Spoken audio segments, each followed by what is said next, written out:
Here we go then for the TKM Extreme final, and it is Chris Whitton who lines up on pole position. Alongside him is Alfie Garford. Joe Cheek and Lee Whittingham line up behind them, with Kai Springfield and Charlie King there on row 3.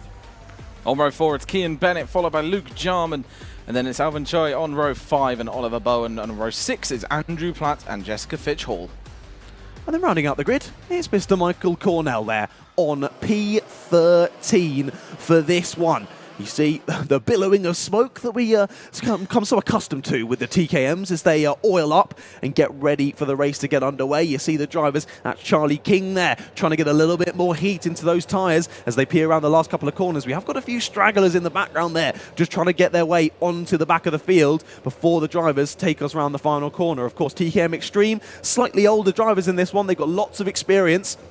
Particularly, lots of experience on race starts. So let's see if we can get this underway. First time of asking. Got one driver just coming up on the back of the field there in the background. Was that Lee Whittingham in the background? It was. So we're gonna go around again. It's gonna be another rolling lap for us to get ready for this one. But yeah, Lee Whittingham on the number 10 has dropped way behind where he should be starting in this one on P4. But he'll try and scythe through the pack now, as you can see he is doing in the middle in that red and black kart, to get himself back to where he should be on the grid. Yeah, absolutely. Just keeping an eye on this now, because we're coming back round, hopefully, final part of the formation lap. Because we went round once, we've gone round again. We're hoping that they can get started this lap. I've been pretty impressed this afternoon, to be fair. I think we've got it done first time of asking every race except the first final, I want to say. So it's been impressive. Let's see if we can get it done second time of asking for our TKM Extreme drivers. Of course, people like the number 10 of Lee Whittingham just dropping back a little bit. You can often find that with these karts when they oil up. It can bog quite a bit. You can't get the power down. Thus, you lose all the time to the grid. They're going super quickly, getting those tyres warm, and it's difficult to keep up. But here we go then. Last race of the day, TKM Extreme Final for the Wera British Kart Championships, event number 9 here at Rowrah. Let's see who leads through the first couple of corners. We are underway and racing. Who takes the lead? Joe Cheek is over the front and he spins in front of the rest of the drivers. Up and over go a few more karts, and it's all chaotic through the first couple of corners. And who is that involved? Joe Cheek. We've got the 44 there of Kian Bennett and the number 10 of Lee Whittingham. Props to him for actually helping him out there, because he pulled his kart off of his own and just let him continue on, which is excellent. It's good to see. Good camaraderie from the field there. I mean, you've all lost a lot of time, so losing a couple bit more seconds. Who's to give on that one? Who 97. Is off the side? That's the 97 of Kai Springfield, another driver who we saw was very quick in the pre-final. Looks to have got it back underway, possibly. So not quite sure what's happened there for the 97, but either way, he's lost a lot of time. Yeah, definitely. And that was, I'm not sure what happened there. I just think everyone got a bit sort of bunched up and caught on each other's wheels.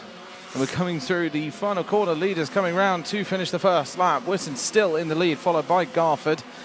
And then Charlie King in third, Luke Jarman in fourth, and Oliver Bowen rounding out the top 5 currently, with Choi currently in 6th position. Indeed, it's been a good start for Charlie King, up 3 spots into third place. He benefited from that mayhem at the first couple of corners. However, a bit of a move in the background there. That was a cheeky send down at the first switch back there.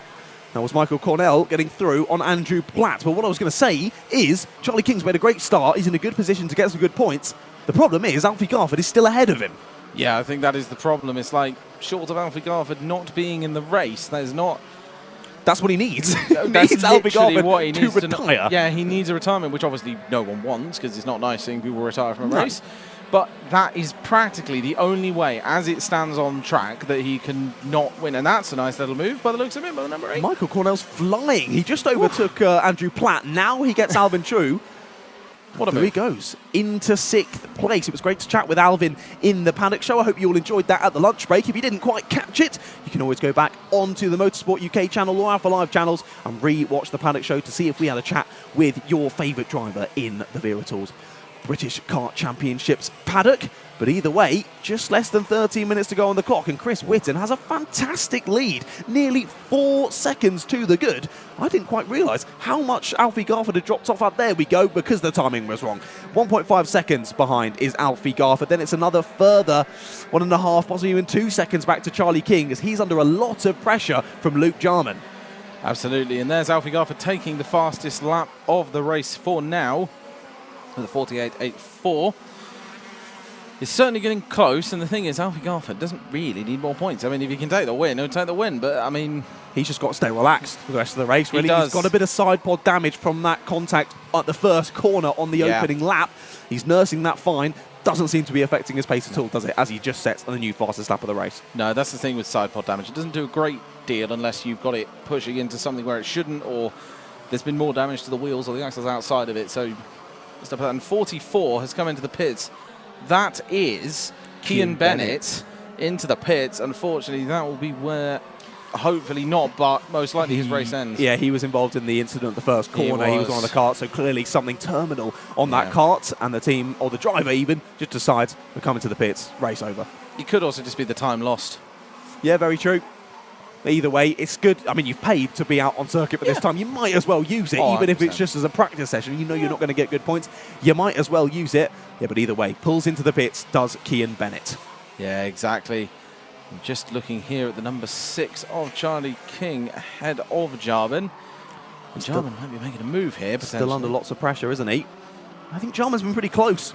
Both times of asking there down into the Stewart S's, but he hasn't gone for it. So whether he's trying to work together to push towards Alfie Garford and Chris Whitten in the lead, we'll wait and see, but I don't think it's quite working. They seem to be dropping further and further off them, if I'm brutally honest. No. However, Garford is closing in on Chris Whitten. Exactly, and it's going to be a move, like if there is a move, it's going to be soon. It's more of a when rather than if. But again, Chris can be much more aggressive than Alfie can. Alfie's got to be thinking about the championship here, whereas Chris doesn't need to be thinking about that at all.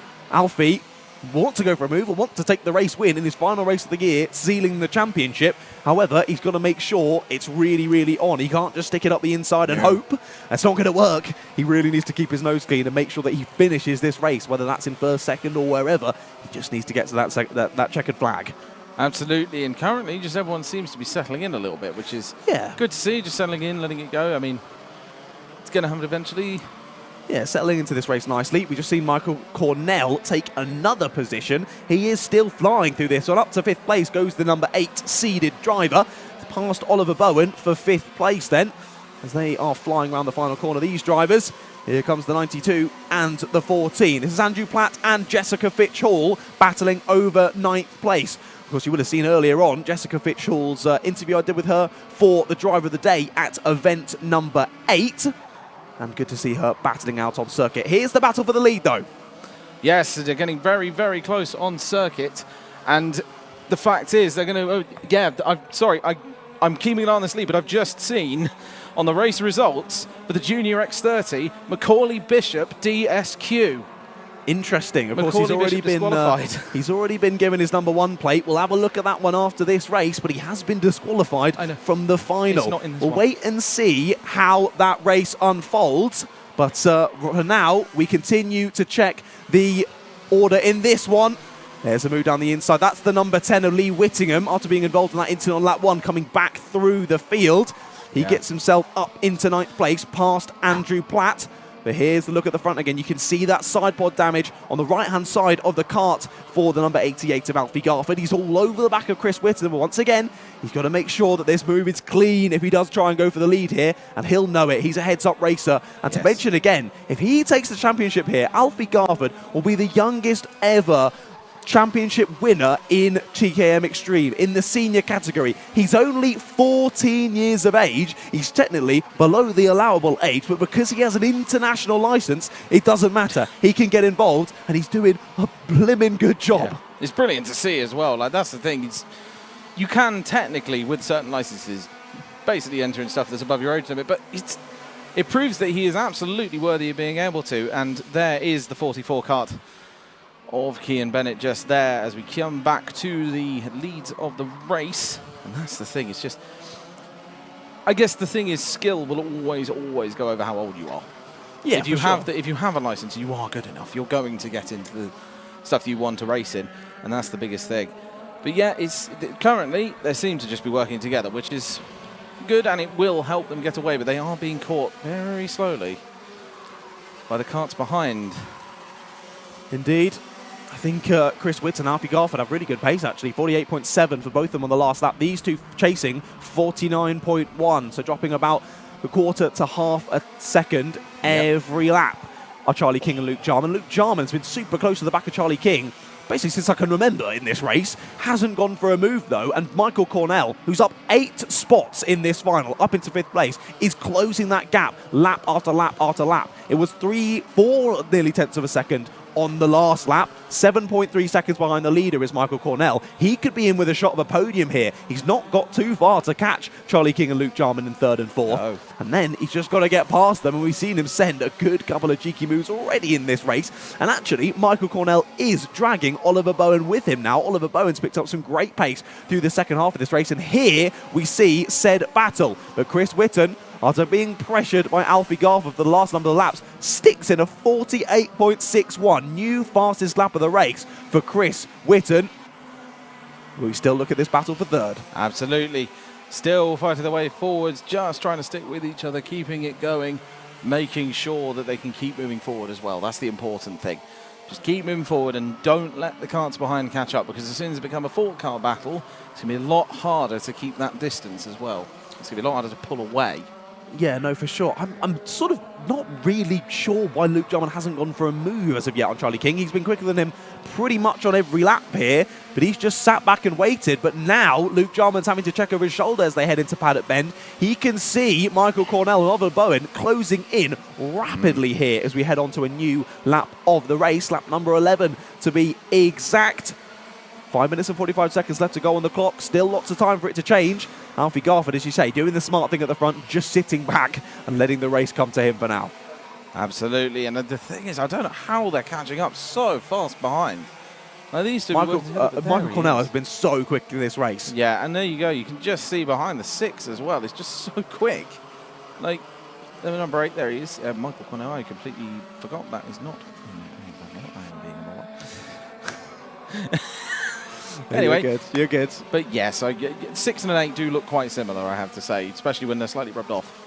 Indeed, that is true. Yeah, clearly a bit of contact already happened in previous races there for Michael Cornell. But either way, he's chasing them down absolutely rapidly as he now sets the fastest lap of the race. 48.56 for Michael Cornell. Clearly smelling blood in the water is Michael, and he's right on the back of these two drivers. He can see a podium right within his grasp, and he's going to go for it shortly. Charlie King now starts to defend here as we head through the secondary right-hander of Airedales. And what an exit for the 8. He's going to be sent to the outside, though, as they go down towards Stuart S's. Can he chop across before they even get there? Yes, he can. All the way around the outside for Michael Cornell. Takes 4th place. What a move. It's not a corner you'd expect to be able to go around the outside, but fair play. He had so much confidence on the brakes, didn't he, there? And it's just the fact that he knew exactly when to turn across as well, so he wouldn't hit the car. And that's the thing. It's just a fantastic move to get that. Really, really nice overtake. Yeah, now we can see Luke Jarman. Luke Jarman just trying to fend off from Oliver Bowen now as he's had great pace through this second half of the race. Another check of the shoulder from Luke Jarman. Again, a sort of half defensive move just to the middle of the circuit. More of a mental thing than a physical thing. They're just showing, I'm not letting you through here. You're going to have to work for this. Points forward, says to work together. Not sure if Oliver Bowen's going to listen to him, if I'm brutally honest.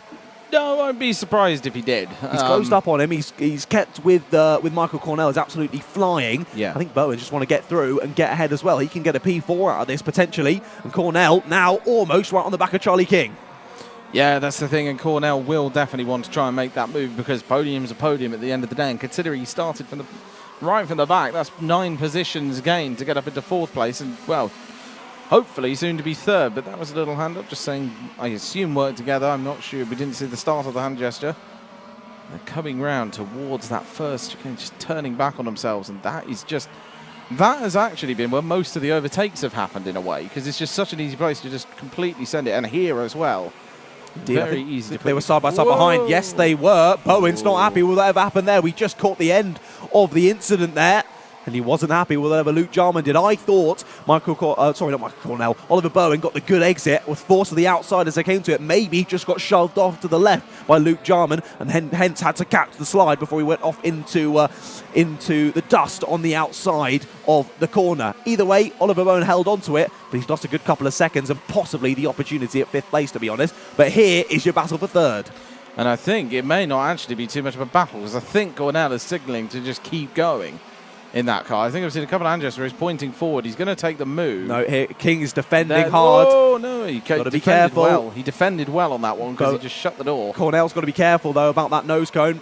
Yeah, because it doesn't look exactly very high already. They're doing those up and unders, trying to get that exit. If you get chopped across by the driver in front of you, you just go straight in the back of them. There's a nose cone penalty. There's loads of positions lost. Yeah, if you actually look at the height of the nose cones on those 3 karts, that one of Cornell's does not look very high off the ground at all. Of course, we have no idea who has a nose cone penalty until much after the race, so we won't speculate just yet. Either way, Cornell has come through the field, gained 9 places already. It wouldn't be surprising if he's made a bit of contact at some point throughout this one, but of course, Michael Cornell would never do such a thing. He's there in 4th, fastest lap of the race, right in behind Charlie King. To be fair to Luke Jarman, he's close back up really, really nicely here for 5th place, and now right on the back of these 2 as well. Yeah, absolutely. Just heading round towards the... So now... It's still neck and neck, just trying to keep going. And ooh, that was a little bit of contact there. Bit of rubbing on the exit. Here comes Oliver Bowen. He finally gets through on Luke Jarman then. Takes 5th place, and this now once again becomes a 4-way battle. We saw that incident earlier with Oliver Bowen and Luke Jarman. We thought they were out of the running for this 3rd place, but they're right back in it now. Yep, and here we go. They're still close together. Little bit of a gap between the 2 kart sets now, but they are still going to get very, very close, especially in this last corner, and there you go. Oh, what an exit from the corner. He got off that one. Whoa. That was shots across does Charlie King. Round the outside goes Oliver Bowen, and he gets it done. Great move from Oliver Bowen to put himself up into 4th place. He now moves over to defend from Michael Cornell. This could give Charlie King the opportunity to just try and get away with 40 seconds left to go on the clock. It was Charlie King who dropped across. Michael Cornell caused him to back out of the move, and really opportunistic from Bowen takes the place. But don't watch out for Luke Jarman behind as well. That's the thing, because these 2 are battling. Luke Jarman's there just like, yeah, I'll take this. Just keep slowing yourself down. I'll catch up. And it's the thing with Cornell is he's trying those cutbacks quite a lot, and it is slowing him down into the next few corners. And Charlie King's got a warning flag for that jink over as they came across the starting line, so just needs to be careful, keep his nose clean for the rest of this one. But as I say, that little move that happened earlier on in the start of the last lap has given a nice gap to Charlie King in 3rd place now. Timer has hit 0, however, your leaders went through before it hit 0, thus this is the penultimate lap of the race. And to just have a quick look back to the front, I think that Alfie Garford has just lifted off a little bit. He's let Chris Whitten pull ahead now. Chris Whitten with a 1.7 second gap when they cross the line. I mean, Whitten's still nailing in lap times in the 48.6s, which is where only 3 drivers are in throughout this race, and here indeed are your leaders. Look at that gap that's now formed between Whitten and Garford as Whitten now starts your final lap of today's racing. And here we go. He's going to come across with 2 seconds at the line. Is definitely going to be close, unless there is some sort of mistake from Whitten. I think this is probably the win done, but never count out Garford, to be fair, because he's very, very quick and he's very capable of catching up very fast. It's only 2 seconds. It's not that long. Even in a lap, there have been bigger gaps brought down in a single lap than 2 seconds. No, it's very true. It's very true. I think Alfie Garford is just playing this very smart, to be honest. He knows he doesn't need the win in this final. It would obviously be lovely. He caught up with him. There was the opportunity for some overtakes, but he thought, it's just not worth it. It's just not worth it. I've got to hold on to this championship win. Charlie King is still in the race. I don't know where he is, but he's still there. But big shout out to Chris Whitten. What a final it's been for him, and he's going to take the win in the TKM Extreme final. But behind him, Alfie Garford, number 88, the youngest ever champion in TKM Extreme. He's crowned as your champion and gets the number 1 for 2024. Battle's still going on behind though. Who's going to get 3rd place as they come across the line? It's Charlie King. 4th is Oliver Bowen. 5th is Michael Cornell. 6th, Luke Jarman. And Lee Whittingham and Kai Springfield closed in on that last lap, but sadly couldn't quite grab any positions. Joe Cheeks there in 9th, with Albin Chu in 10th, Jessica Fitchell in 11th, and Andrew Platt there coming across the line in 12th place. And what a race that was. It was absolutely brilliant. Just constant battling from start to end, and then everyone, it's just lovely to see strategy as well, just making sure that you've got enough points. There's no need to battle if you don't need to battle. And that's the best part about Garford in that one. That just shows, yeah, despite being only 14, the heads-up driving of knowing, I don't need this race win. I've just got to get these good points on the board, and I'm going to hold on to the championship. If I go for a silly move, something goes wrong, we both go out the race, Charlie King comes through and wins the race, he could take the title here. It just isn't worth it. It's a great heads-up driving, but run us through the final results then, Stuart. Absolutely. Christopher Whitten takes the win on the circuit. Alfie Garford in second, with Charlie King rounding out the podium in third. Oliver Bowen in fourth and Michael Cornell in fifth, followed by Luke Jarman, Lee Whittingham, Kai Springfield, Joe Cheek and Alvin Troy to round out the top 10. Then it's Jessica Vitch Hall and Andrew Platt just behind them, with Kean Bennett unfortunately not finishing the race. Indeed, yeah, saw him pull onto the pits, didn't we, after that early incident. And there is the podium that all the drivers wanted to get on today. But of course, only 3 in each class will be reaching it. Lots of drivers being crowned as the champion as well in their respective classes. What a day of racing it's been here at Rowrah for event number 9 of the Wera Tools British Kart Championships. I've thoroughly enjoyed my first time up here at the Cumbria Kart Racing Club. Have you as well, Stuart? I've thoroughly enjoyed my first time sort of commentating on actual live karts on the circuit rather than esports. It's fantastic. It genuinely is amazing. And it's nice actually having the cars out the window rather than just being in a computer. Yes, absolutely. Yeah, exactly. It's just brilliant, to be honest. Yeah. I'm glad you've enjoyed it, mate. It's been great to have you here with us. And of course, we've still got the podium celebrations to come after all the racing is done. And we've still got to talk to Ailey as well, who is down in the pit lane with our drivers who are just waiting to get the all clear for themselves, that they are ready to chat with our top 3, which will be, because, well, of course, counting no nose cones, which you don't know about, it should be Chris Whitten, Alfie Garford and Charlie King. And of course, the number 88 of Alfie Garford will be receiving that number 1 plated, well, plate? the number 1 plated plate on his kart for next year, which will be presented by Dan Parker. We'll soon be heading over to them, but enjoy some shots of the Cumbria Kart Racing circuit while you wait. And of course, we've had a fantastic day. We'll soon be hearing from those drivers, but we'll first go to some adverts.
For the final time, I'm down here in Park Ferme after the KTM Extreme race, and I've got our race winner here, Chris Whitten. Chris, if you want to come in and give a few words about the race and then have a talk about your season overall, how you found it. Yeah, the race this weekend was quite good. I think coming up sort of here where people don't really come so much, definitely changed it a bit with the wet and the dry and the changing conditions. So we made full advantage of it this weekend. So it's quite good. And it's a very competitive class this year. What's been your biggest takeaway in terms of your driving style and the improvements that you've made along the season? Just being consistent, really. Using all the experience we got to sort of maximum. Yeah, really good. Perfect. Is there anyone you'd like to thank? Yeah, I'd like to thank my mum, my dad, everyone that helps us. Calgate Performance Brakes and Alan at Talco. Perfect. Congratulations on the win. Good way to end the season. All right, I've got our P3 here. Charlie King, congratulations on P3. It was definitely hard to hold on there at the end. Had a big group of drivers right on your tail, but you managed to do it. So how was that race for you? Kart wasn't great. I mean, it felt better, but went a lot slower. But the mission was to win the race, because then that would have sealed the championship. But Alfie was too quick, so fair play to him. So I thought, end it on a podium, end it on a high, and go from there. Definitely tough when you're after that championship win, but still positives to look back on through the season. What would you say has been your personal highlight? GYG, when we pretty much dominated it, won both heats, put it on pole as well, won the pre-final. Took a gamble, but didn't pay out in the final, but it was still a dominating weekend, so I'd say that. Amazing. Is there anyone you'd like to thank? Yeah, I'd like to thank the whole class of motorsport, my mum, my dad, Kong, Sam Johns as well, everyone who helped, family, friends, and also baby Jesus. Perfect. Congratulations on P3. Thank you. All right, and now we've got our P2 and our championship winner, Alfie Garford. All right, congratulations on the podium, first of all, but a very good way to end the season. I'm sure you're happy, but talk us through how you felt driving through that race, knowing you're going to finish in P2. I mean, the start was a bit hectic. Got into a bit of trouble, but kind of managed to find my way out of it and put my head down, got on with it, caught Chris, and then saw Dad on the sidelines saying, "Bring it home." So made a bit of a gap and just made sure that the kart would come in. So yeah. It's been a great weekend, and I'd like to thank Wera Tools helping out funding, and also with the academy, my media, and everything to do with different aspects of motorsport. Next Base dash cams, they're helping out a lot, also funding, but we've been doing some great fun days with them, and everyone else who's helped, Dad, Mum, the whole family. It's just a great support, and I'm glad that I could bring the championship for them.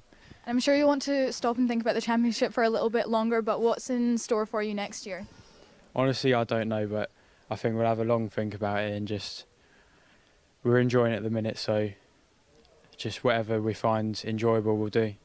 Perfect. Well, congratulations again, and we've got your championship plate here. Very congratulations. Well done. You can add it to your collection. Well done. Welcome to your podium for TKM Extreme at event number 9 of the Wera Tools British Kart Championships. In third on the podium from Klassen Motorsport, the number 6 of Charlie King.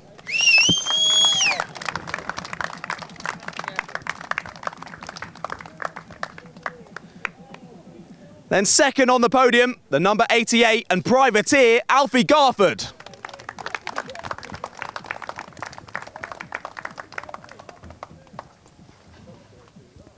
And on the top step of the podium, the number 1, also a privateer, Chris Whitton, and his mechanic, Craig Luffman.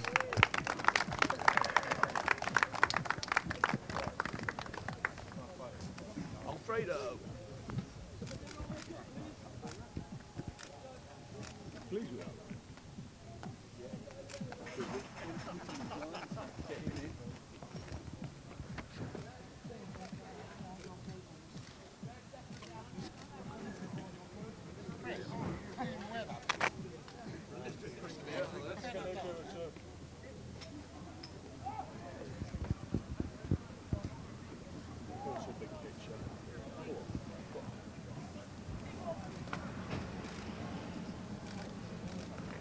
Lovely. Thank you, guys.